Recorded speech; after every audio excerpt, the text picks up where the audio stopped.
All right, guys, we're back here on Southeastern 16, presented by FanDuel, talking positive SEC basketball. Anytime we get an opportunity to do that, we're taking advantage this year. We got to capitalize on the positives, Max Barr. I know it may not be a 14-team SEC in the NCAA tournament this season, but we're going to take what we can get. And 2-1 now on the year, I believe, against Louisville. Kentucky came up short. Arkansas got a big win. Now it's the Vols' turn. Tennessee takes it to the Cardinals, 83-62 in the Food City Center in Knoxville, Tennessee, Max.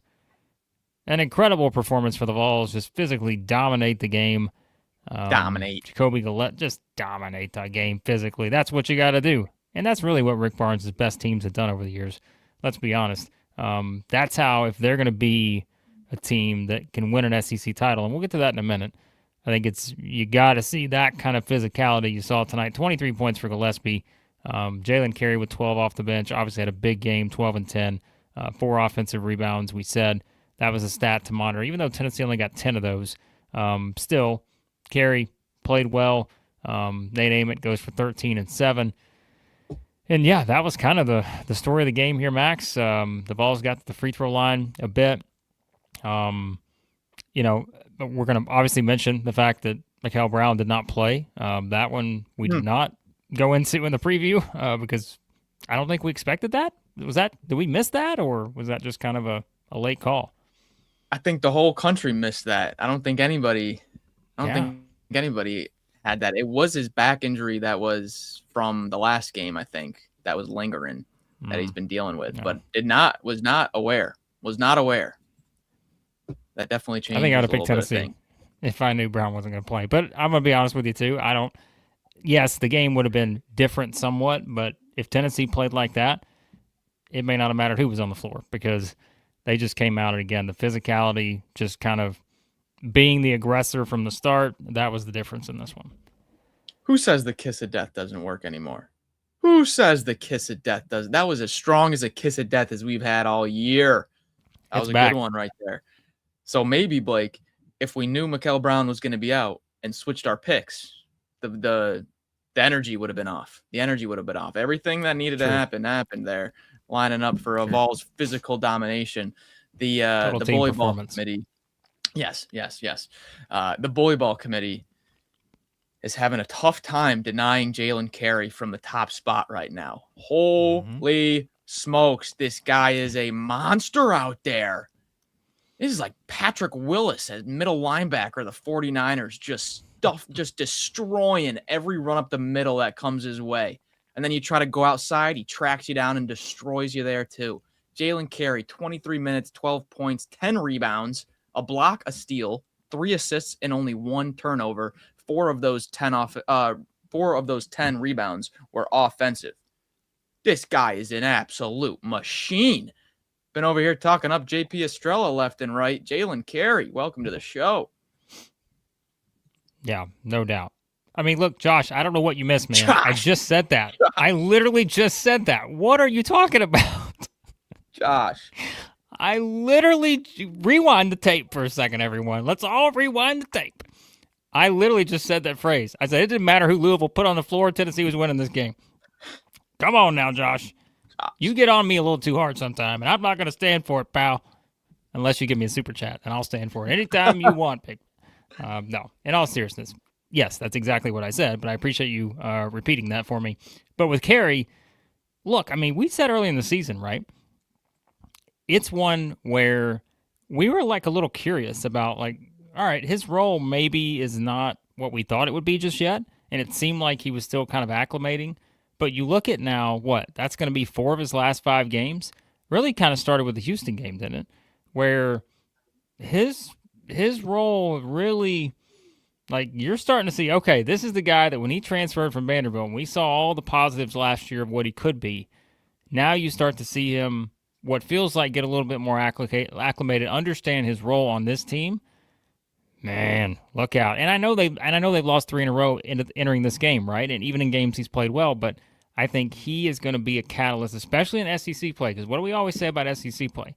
The difference is that you're going to see a lot more plays at the rim. This is a league that doesn't shoot the ball well. We keep bringing that up. be a lot of fouls, a lot of free throws, a lot of physicality in the paint.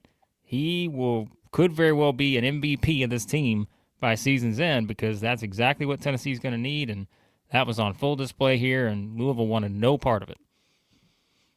7 of 18 from 3, 39%. That is all you need. 2 threes from Ament, 3 threes from Gillespie. There you go. I thought this was Nate's, I wouldn't say his best game, but his most controlled game. He looked very good. He wasn't passing up shots, nailed a few threes, and was aggressive in his mid-range. It was a nice matchup for him. He was guarded by either McNeely. They threw a little bit of everybody at him, but it was mainly McNeely, and he had a huge height advantage on him. He was just getting to his spots and then finishing in the mid-range. So I thought, this is something to build on for Nate. It's good to see Gillespie get back into the 20-point range. Just how many times do you think we're going to go through the next 15 minutes, 20 minutes here, Blake, and just say physical domination? That's what this game was. However, I am going to push back on the Mikal Brown wouldn't change anything, because if you just flip the coin, Mikal Brown plays and Jacoby Gillespie doesn't play. Well, Mikal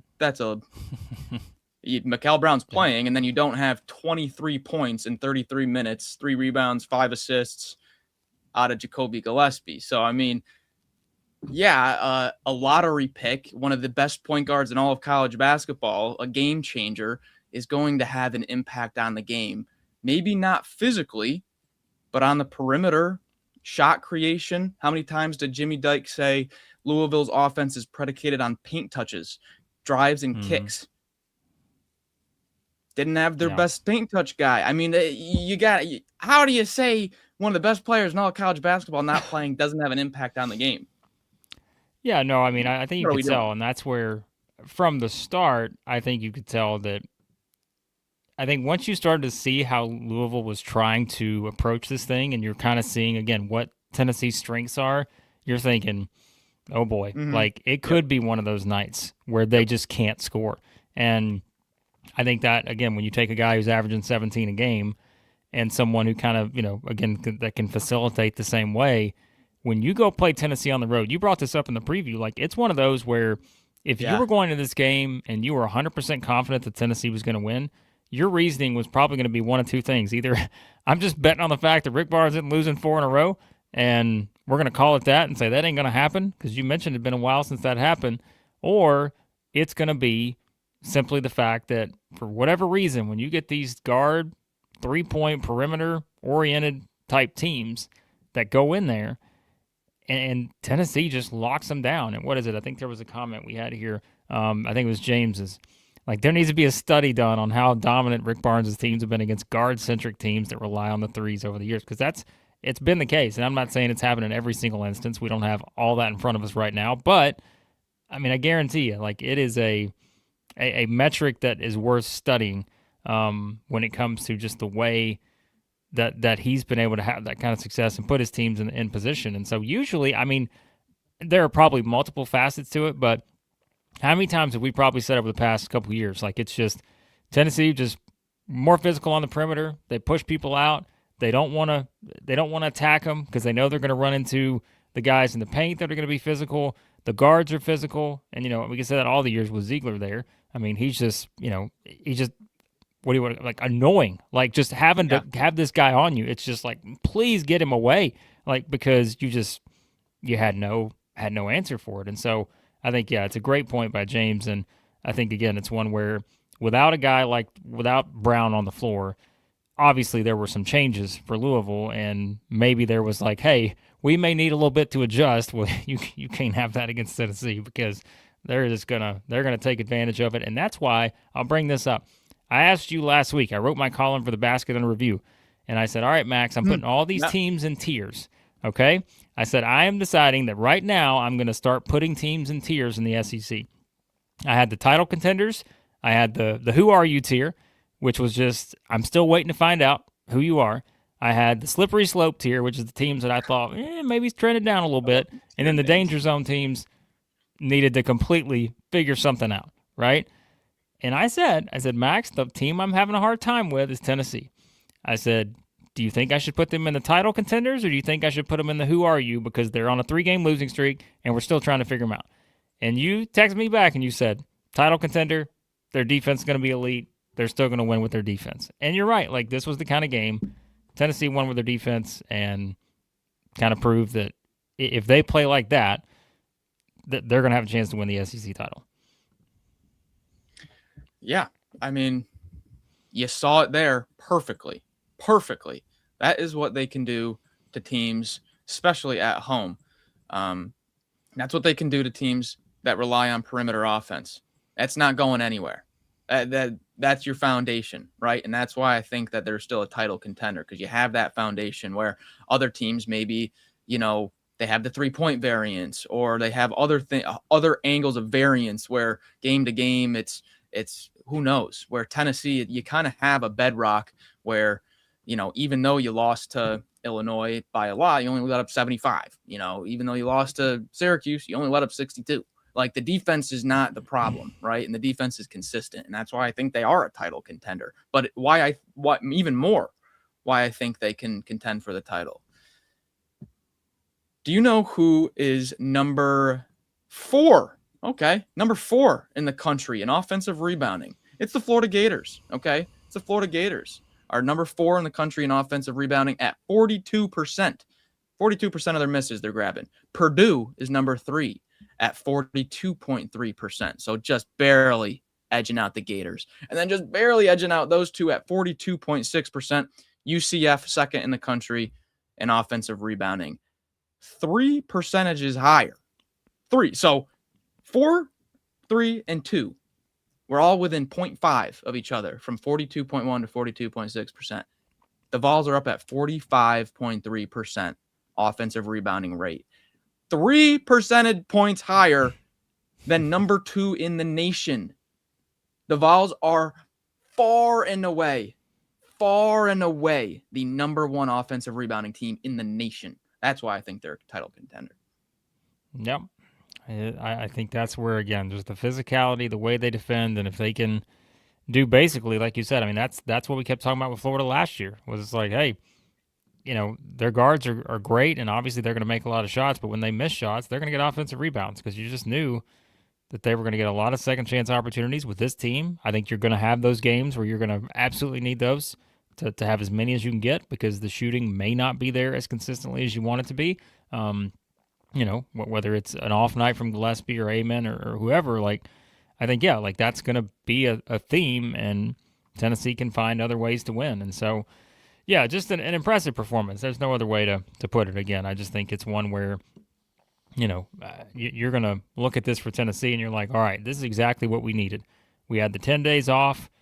That was a stretch of basketball that we were not proud of. And hey, we used the time, the game planning, the practice, like all this, knowing this was a big matchup, an important game for us, and came out and just absolutely took it to them. And I think that's, again, all you can ask for if you're a Tennessee fan, is just to look at this and say, hey, we took care of business. We showed kind of what we can be when we can get a lot of these guys on the same page. And again, I thought just a total team effort. I will bring up Josh's point there on Amari Evans too. On 7 points in 7 minutes, likes what he sees there from him. So, again, I think this Tennessee rotation still to be determined probably, in terms of like, all right, what does it look like when it's February 27th or something, and you're like, hey, we got to have this game to, what's it look like? Like, I think that's going to be the interesting thing and how it plays out over the next couple months. So, what just popped into my head? Now, I don't even want to say it. Darn it. Now I have to say it. Oh, boy. Darn it. Yikes. What if this team had Rodney Rice? Oh, my gosh. It'd be nice, wouldn't it? I'm sorry. It just popped into my head and I had to say it. But that was out there in the offseason. Because I was just looking at, you were mentioning, Amari Evans, and I'm like, okay, well, I thought Amari Abram played a good amount. He did. He played 13 minutes, Berg 12. And it's like those guys are still, Bishop has taken the starting spot, but Abram, Berg, Evans and even a little bit of Henderson are kind of all that guard off the bench kind of rotating. Yeah, it would be interesting if they did. There's no question about it. All right. You guys keep sending in any super chats, questions you have here. We're going to talk about this game primarily. We are going to save the rest of the games to tomorrow morning. We'll tell you that just because, again, as of right now, there's really not a lot to necessarily talk about that I think is the other games. That is significant at the moment. So we will just hold off on those for tomorrow morning. So, yeah, we're only talking positivity tonight, folks. Yeah. Arkansas, still 5 minutes to go in the first half. We're not getting to that one tonight. We'll talk about that in the morning. But yeah, anything else you want to talk about with Tennessee? You can get your super chats in. Anything SEC basketball related, of course, we will talk about if you send a super chat. But we're going to save kind of our game recaps on the others for tomorrow morning on the morning show. But all right, let's get to Josh. Josh said a little salty. Everybody's stomping on Tennessee's grave after losing 3 games. They had 2 of the 3 games won. It's a good team. They'll continue getting better throughout the year. I'll agree with you on that last point there, Josh, for sure. We weren't stomping on the Vols. If anything, we were getting called out for having Tennessee too high this week, I think, in our power rankings. But, yeah, I think it was the reason Max mentioned. I think I told you, this was like my last stand with Tennessee. They'd have lost this game. I could have dropped them 5 spots or something with me. You never know. But, no, I think that it was a crucial game just for your psyche and all that stuff. And I think, yeah, they're gonna keep getting better. And I think it's just really, how far can Tennessee go? Like, what does it really mean for this team? I think a lot of it is still going to be dependent on, I think, you're just the consistency outside of your top 2 obvious scorers. And that's where, again, if you have a Carey that's coming off the bench, adding double figures, if you're, getting some made shots from some of the other guys, like, I think that's still going to be important because you are going to run into, again, some pretty high-octane offensive teams in the SEC, and we talked about several of them already. But, hey, Rick Barnes works his magic again, and that's that. So, and it was extremely important because you played 362nd Gardner-Webb and 363rd South Carolina State the next 2 games before SEC play. So that was the last opportunity to really boost up the resume. If we zoom out real quick, Blake, at this gauntlet for Tennessee, because they started the season with 6 straight games against sub 140 teams. Rutgers at 144th was the best team they played in the first 6 games. And then this gauntlet here, the last 5. Houston, Kansas, Syracuse, Illinois, and Louisville. 2 and 3 wins against Houston and Louisville, fantastic wins. Houston on a neutral floor.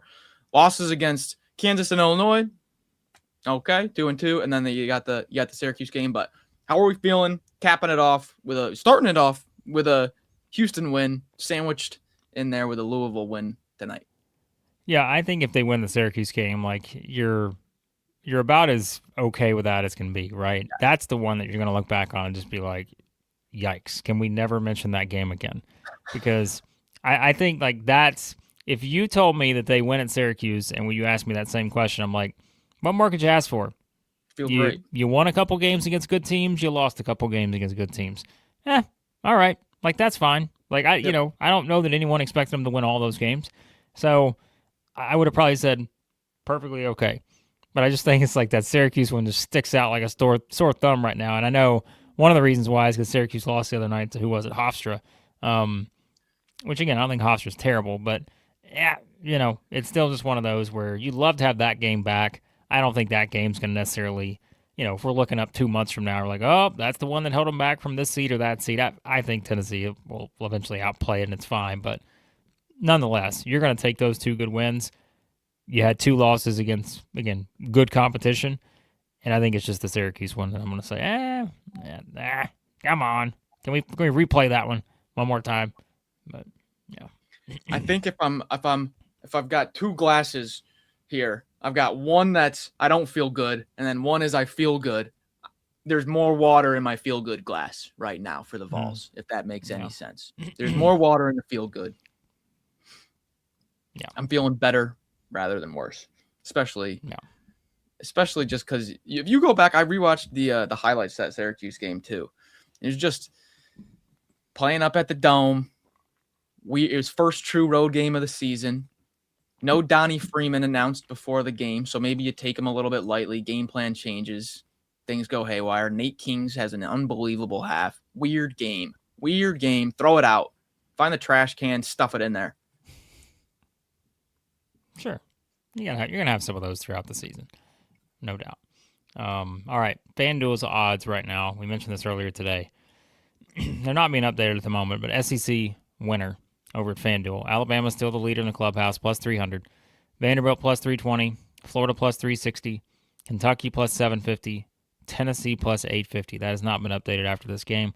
Curious to see if there's any movement there. By the way, someone is tied with Auburn, or not Auburn, Arkansas now, as Georgia has moved up to plus 1,600.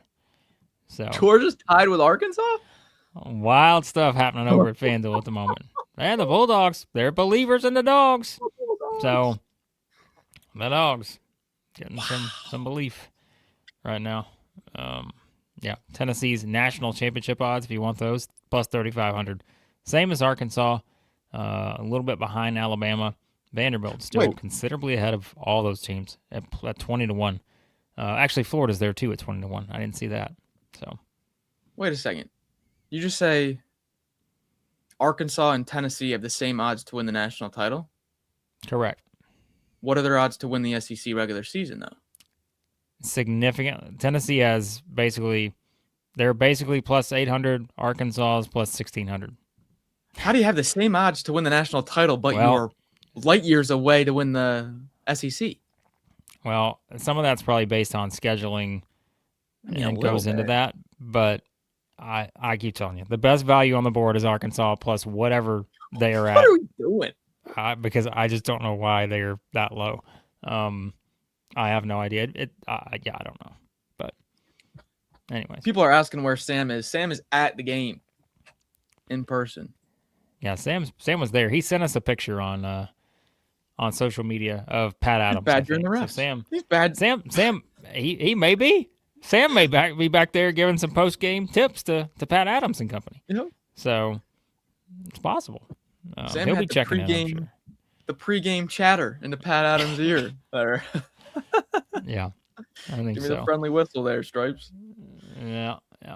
So, oh my, Sam, a legend here. You can be a legend too. Don't forget joining the membership.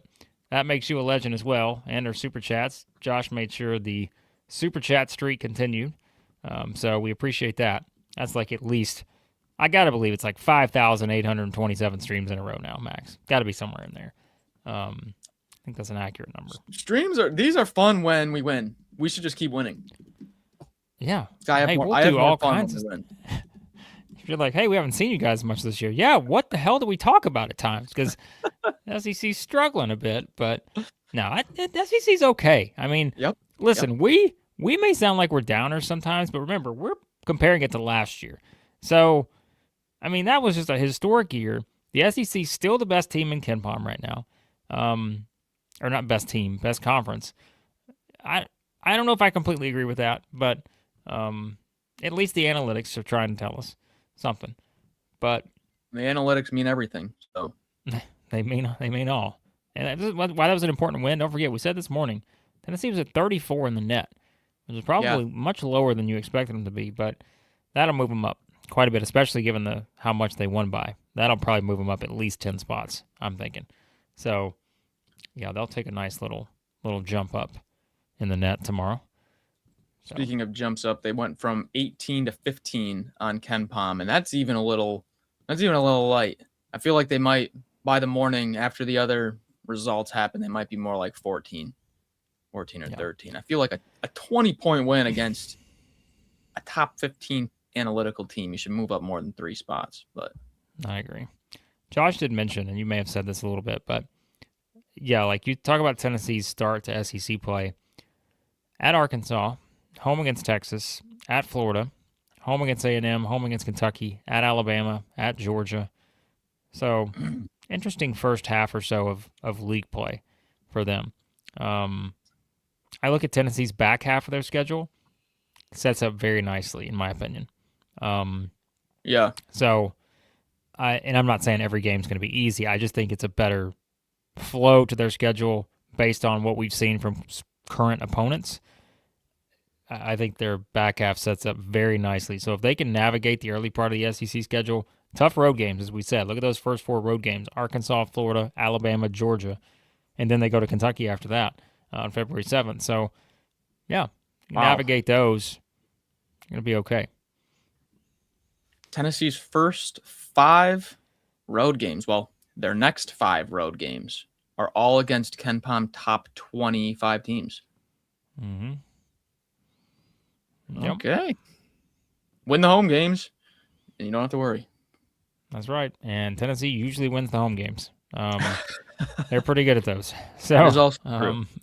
Yeah, that's it. All right, another super chat here, and then we're going to hop off shortly.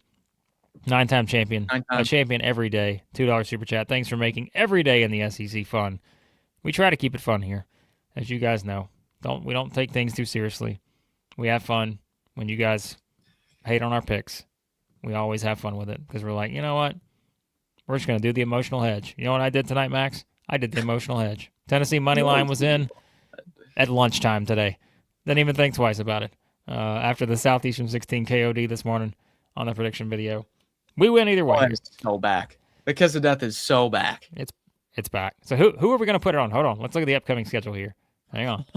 I was just going to say, who's the next one? Sound the alarm in the town. Should we well, Tennessee fans aren't going to like this, but actually the Tennessee fans they'd rather Pat Adams and company win tomorrow night when Vanderbilt and Memphis play. They don't want either one of those two teams to win. We might have to do a preview video and say, you know what? Memphis by 50 to keep the Commodores going. But yeah, I don't know if we're going to do that. It's a tough game for Vanderbilt, and there are going to be a lot of people jumping in the chat if Vanderbilt loses that game. But the next team available potentially for the KOD, well, we got a big Saturday slate. And St. Sunday. John's, Kentucky, Houston, Arkansas, Auburn, Purdue. Yeah. We're going to have to put it on one of those teams. There's no real good games on Sunday, but a lot of teams play. Call it right now. We're both picking Houston on Saturday. There you go. Saturday's huge for the SEC. St. John's, Cats, Houston, Arkansas, Boilermakers, Tigers. Purdue by 50. Also, right. Sam Smith just got home. He was not a big fan of the refereeing crew, it sounds like. I can't say I'm surprised. But there he is. Wait a second. Timeout. Call the TO, baby. Get the troops together. Biggie V. Do we have an Ament in the chat?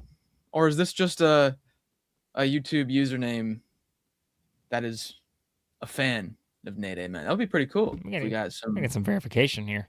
Yeah. Some verification. That would be pretty dang cool. We got to get some on that. So, also, Sam bringing up the traffic game day, the pattern that they have for the traffic game day on game day is not good there, apparently. So, there you have it. Oh, big bro. There we go. Welcome in. Manny's got to be in here every time we do a Tennessee stream now. So welcome in. Welcome, Manny. Hope you're subscribed. How about that top of the key 3 bang right in his mouth? I like that 3. Learned it from Manny, I'm pretty sure. Hey, I'm telling you, there's a little switch that is flipped with Nate's offense. There's a little switch. He's not hesitating. He's playing through physicality. I'm telling you. You can see it. Have the Hogs put up 60? Is Rusty on this here? Have the Hogs got 60 at the half? We said they'll get 100 tonight. Yeah. Let me pull it. Sorry. Yeah, they got 60. All right. Well, that's not bad. Brazil's got 18 at the half. He's on pace for SEC Player of the Year. So. Yeah, come back and look at Josh's comment. Which one? He's asking. All right. I got tough news for you, Josh. Yeah. Afraid I've got some bad news, which Max should know now. A little bad news Barrett, WWE style. There you go. I don't know if I'd make the same comparison, Sam. Louisville without Brown looked like the Blake Bars Wildcats. Yeah, I mean, Louisville's roster is better than our roster that we have right now. Let's call it what it is. Yeah. Hunter asked, did we see the Josh Hubbard show? We're going to talk about that tomorrow morning, Hunter. Holy smokes. Yeah. All he's right, not we're even gonna get to 100%. He's Josh's. kind of playing through injury right now. Yeah. Josh's super chat on the way out here, $10. Not to jump too far ahead, but I think there's a chance Nate comes back. He just asked that after the fact. Ament, Bishop, Mari Evans, Estrella, Dwayne Brown, national title or bust in 2026. What do we think? So, Is there a national chance title? Nate comes back? I don't think there's a chance Nate comes back. I wasn't aware of that idea. I don't see I it. thought he was a lottery pick. Yeah, I don't see it. But hey, Josh, if that as happened, of right now, you assume he's coming back. All right, it's a lock. He's back. He's back. Nate Ament is back. You heard breaking news. Someone go spread that on social media. These guys just announced that he's coming back. Don't do that. We'll ban you from the chat forever. No, I'm just kidding. All right. I think that's it. We out of here? We're out of here for tonight. We're going to go watch the remaining action, which Arkansas might put up 120 against Queens. Texas about to put up 100 against Lemoyne in a 50-point win. We'll also talk Oklahoma's win, Mississippi State holding on against Long Island, Clemson 68-61 against my Gamecocks of South Carolina, and more tomorrow morning here on the channel. And yes, we will talk all about it. Hit that subscribe button. Remember, turn on your notifications. You know we go live tomorrow morning. Got member stuff on the way tomorrow. I think we're gonna do our mailbag tomorrow, and then we're gonna do Blake Barr episode 2 of our College Hoops 2K8 season on Thursday. So members mailbag tomorrow. Get your questions ready, all that good stuff, and all that. So, all right, we appreciate you guys as always. Congratulations to the Tennessee fans, and hit that like button on the way out, as Justin said. Thanks as always for watching. Oh, I almost said a bad word. The Yearly Company, Nashville-based fine jewelry brand, built on tradition, designed for meaning, natural gemstones, backed by a lifetime guarantee. I don't know if I did it in the right order there, but every Yearly Company bangle is custom size. And hold on a second. Never mind. We're going to have to get to this comment in a second. This is going to throw me off. Sam, your hashtag. Really, you've got to get a little spell check on that, because that hashtag could have different meanings. All right? But I'll tell you, there is no different meaning at the Yearly Company. They're great people. The meaning is always the same. They're designed for meaning, as you know. And if you want a... oh, boy, the Yearly Company. This is what you signed up for right here, folks. Yeah, just use our code, okay? 100% off the sizing kit. You know the drill by now. Use our code SC16KIT. SC16KIT, 100% off at the Yearly Company. They're the best. Spell check in the chat, not the best. SC16KIT, 100% off the sizing kit at checkout. And ROKFORM, ROKFORM.com, the world's strongest magnetic phone case, extreme protection, super strong magnets, rock lock, secure mounting, cases, accessories, they got it all. SEC25 for 25% off. SEC25, 25% off over at ROKFORM. All right, so if you're listening to this on audio and you're trying to figure out what are these guys losing it about, it's the fact that Sam Smith decided to do the hashtag We Want Blake Bear, not Blake Barr. And I don't mean bear as in a grizzly bear. I mean bear as in buck naked is the way I took that. And if that hashtag right there were to begin, I don't know. I'm not sure about that one, Sam. If you want Blake Barr, this is PG-13 now. Yeah, rated R stream now. The super chats would have to get pretty high for that. So, and I don't think so. I didn't know that was purchasable. It's not. It's only on OnlyFans, and we don't do that here. So, yeah, that's not how it works here. But there you go. Just another stream in the life of Southeastern 16. We go from talking about Tennessee's big victory on defense to talking about hashtags of hosts bear, and it's just, I don't know how we got here, but this is what happens when the Vols win a big game on a Tuesday night. Yeah. All right. Yeah, this is what ends up happening. We're all the way back. All the way back here. All right. You guys are the best. We appreciate you as always. If you're watching on the replay, leave your thoughts on the Vols getting the victory over Louisville. Other thoughts on any other games, we'll get to those tomorrow morning here on the channel. All right. Tomorrow morning. Appreciate you guys as always. We'll talk to you soon here at Southeastern 16, presented by FanDuel.